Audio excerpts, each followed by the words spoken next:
L'année prochaine, le salon de Las Vegas fêtera ses 50 ans d'existence. Nous venons d'y passer une semaine, Philippe, et ce qu'on peut dire, c'est que le salon a d'ores et déjà pris un sacré coup de jeune. Un sacré coup de jeune, Eric, et on peut dire qu'aujourd'hui, le CES donne une certaine vision de l'avenir de l'homme, car c'est un salon qui est centré autour de l'humain. Salon des objets connectés, on en a beaucoup parlé, mais pas que. Pas que, restent évidemment les familles traditionnelles de l'EGP, comme l'image et le son, les objets connectés tels qu'on les voit, mais aussi l'automobile, la robotique, les drones, la réalité virtuelle, plein de choses, plein de champs d'investigation dont le CES se propose aujourd'hui d'être la vitrine. Alors ce qu'il faut dire, c'est que c'est un salon qui devient de plus en plus compliqué finalement à suivre pour les journalistes et pour les acheteurs de la distribution, parce qu'il y a énormément de catégories de familles de produits nouvelles et aussi des produits qui sont aboutis, certains qui ne sont pas aboutis, des startups qui viennent chercher des capitaux. Ça devient quand même assez compliqué d'avoir un panorama de produits vendables. Oui, car sur les nouveaux secteurs, la difficulté est de savoir si on a affaire à un produit fini, qui est prêt à être commercialisé, ou simplement une idée sous la forme d'un prototype et où les entrepreneurs cherchent encore le financement. Oui, la grosse différence, par exemple, avec un salon comme l'IFA de Berlin, où on voit des nouvelles collections, les acheteurs sont là, c'est qu'ici, tout est mélangé, il y a une espèce de temporalité qui est complètement différente, hein, Philippe. On va parler évidemment de temps médiatique. Ce qui est sûr et certain, c'est que les halls des grands fabricants d'électronique grand public étaient un peu désertés médiatiquement par rapport aux centres expo où on trouvait, ou au Recapark, où on trouvait les objets connectés et les entreprises de la French Tech. Nous avons vu le stand d'une société qui avait eu toutes les caméras à l'édition précédente et que nous avons vu bien vide à cette édition. Effectivement, c'est l'effet French Tech qui s'est développé depuis 3 ans, qui fausse peut-être aussi un peu le regard des grands médias. Beaucoup de sociétés, et c'est très bien, sociétés françaises, start-up qui vont chercher des capitaux, qui résonnent mondial. Donc la distribution et le marché français, c'est peut-être parfois pas leur priorité primordiale. Eric, il ne faut pas oublier que si le CES est un salon qui reste retail, hein, notamment pour le marché américain, nous, Néomag, on est un journal de distribution. On a parlé de temps médiatique, et Eric, là, il serait temps également de parler du business, c'est-à-dire du sell-in, du sell-out. Et où en est-on aujourd'hui? C'est ça la question. Et effectivement, aujourd'hui, sur les objets connectés, il y a des études un peu contradictoires.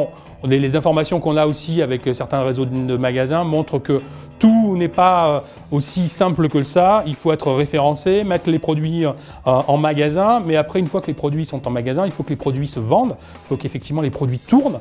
Et donc pour les produits connectés, au-delà des freins, hein, on parle de confidentialité, de data, de choses comme ça, il y a aussi une explication. Les gens ne comprennent pas, on est sur des nouveaux usages, et donc il va falloir faire de la démonstration, il va falloir leur faire œuvre de pédagogie. Donc tout ça va prendre du temps. Donc, et entre-temps, les anciennes familles de produits qu'on a vues, la télé, l'audio, l'électroménager, vont continuer à faire le gros du business pendant les années qui viennent. Alors nous allons parler évidemment de ces familles de produits, on va y revenir quand même, mais il y a aussi un point qui est important, c'est qu'il y a une phase de connaissance, c'est-à-dire que ces nouveaux entrepreneurs dont on parle ne connaissent pas du tout la distribution, connaissent Darty, connaissent Boulanger, connaissent la Fnac de nom, mais ils ne savent pas du tout leur fonctionnement. Et on a des acheteurs aussi, des grandes enseignes, qui ne connaissent pas non plus le mode de fonctionnement de ces startups. Donc ces deux mondes vont devoir apprendre à se connaître, même si certains nous ont dit qu'ils n'avaient pas du tout envie de connaître le milieu de la distribution et qui préférait vendre directement aux consommateurs. Oui, c'est effectivement la vente directe sur les sites, le financement par Kickstarter, la vente, le crowdfunding. Là aussi, c'est de nouvelles choses qui existaient déjà, mais qui montent en puissance. Hein. C'est de la prévente. C'est de la prévente. On fait un produit, on dit voilà, achetez-le, et on fait de la précommande. Et à un moment donné, on se dit mais est-ce que j'ai besoin de la distribution ?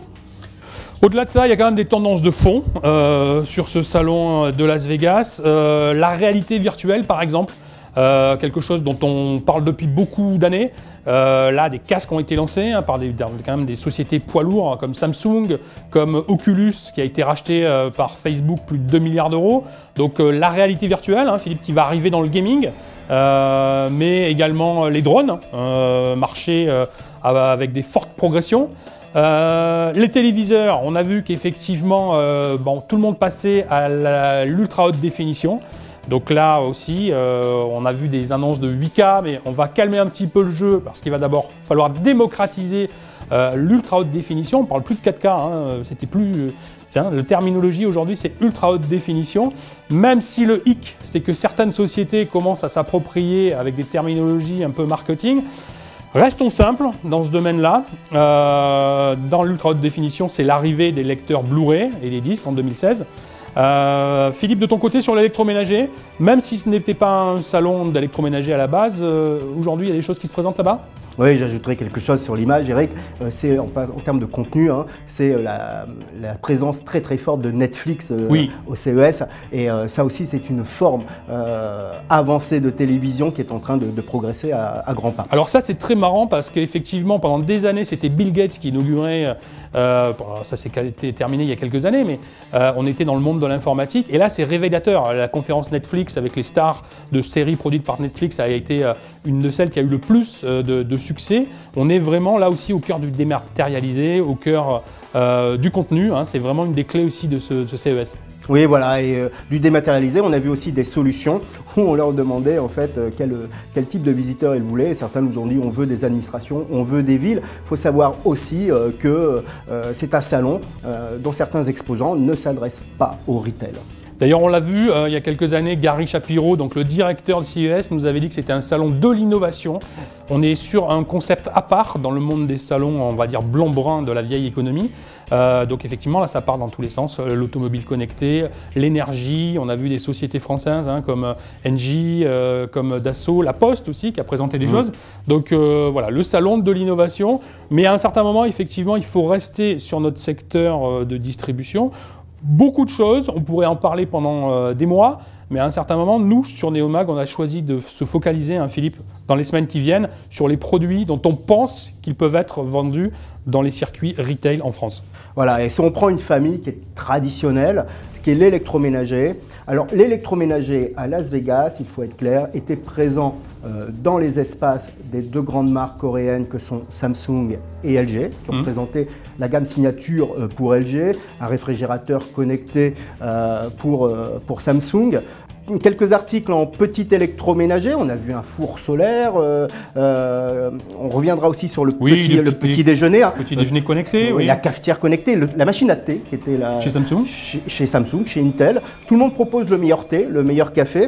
Et pour revenir sur le gros électroménager, nous avions quand même deux grandes marques emblématiques du secteur qui sont Bosch et Whirlpool. Mais Bosch et Whirlpool étaient présents, Eric, dans cet espace qu'on appelle le Smart Home. Quelques mots à propos du Smart Home, une vedette aussi du CES.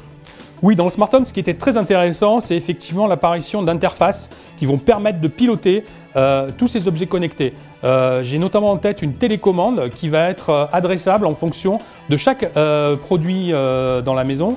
Donc plus besoin d'avoir 10 000 télécommandes et pas besoin de sortir son application, son smartphone pour piloter. Une télécommande assez sympa. Donc ça, c'est assez révélateur de la manière dont on appréhende aussi l'interface, puisqu'on rentre dans du virtuel avec la maison connectée. Je pense aussi à un robot, le robot Buddy d'une société française, qui va être quelque part, lui, l'interface qui va donner des messages et qui pourra vous fermer les volets, lancer la chaudière, remonter le thermostat en fonction de vos besoins. Alors, il faut avouer qu'en effet, sur la majorité des stands destinés au Smart Home, il y avait un mot qui revenait, c'était Simplicity. La simplicité, ça ne l'est pas encore simple, le Smart Home, il faut l'avouer. Pour les spécialistes, en tout cas, et pour le consommateur aussi, ça reste quand même assez confus. Mais c'est la naissance. Mais c'est la naissance, mais c'est le marché de demain. Donc il faut avoir un œil, sachant qu'aujourd'hui, tout le travail de la distribution aussi va être d'évangéliser le public, parce qu'on voit qu'il y a aussi quand même quelques freins, hein, c'est ce que viennent de sortir quelques études. Donc il y a un gros travail sur ces marchés-là. Voilà, et on va conclure sur, on disait au début que c'était tourné autour de l'homme. Il y a un secteur qui est énorme, c'est celui de la santé et du bien-être. Alors si certains émettent des doutes sur l'avenir des fameux trackers d'activité qui ont été la locomotive, en tout cas du wearable et du bien-être, on s'aperçoit que de plus en plus d'objets et de solutions sont destinés non plus seulement à prévenir les maladies, mais voire à les accompagner, à les soigner, à les guérir, on ne sait pas encore. Mais ça, c'est un véritable secteur qui est en plein développement et qu'il faudra suivre. Et il faudra suivre également dans ce secteur, c'est qui va distribuer. Qui va distribuer? les pharmacies ou Darty. Les pharmacies, les magasins de sport, effectivement, là aussi, de nouvelles catégories de produits donc, à suivre dans les semaines et les mois qui viennent sur Neomag. Tous ces sujets seront à retrouver sur notre site. Nous allons y revenir longuement. Un des gros avantages quand même de ce salon aux États-Unis, c'est que dès le début de l'année, il nous donne quand même les lignes directrices de ce que sera l'année à venir. Et les produits que nous verrons lors des prochains mois à Hong Kong ou à Berlin, des salons que nous continuerons à couvrir pour vous.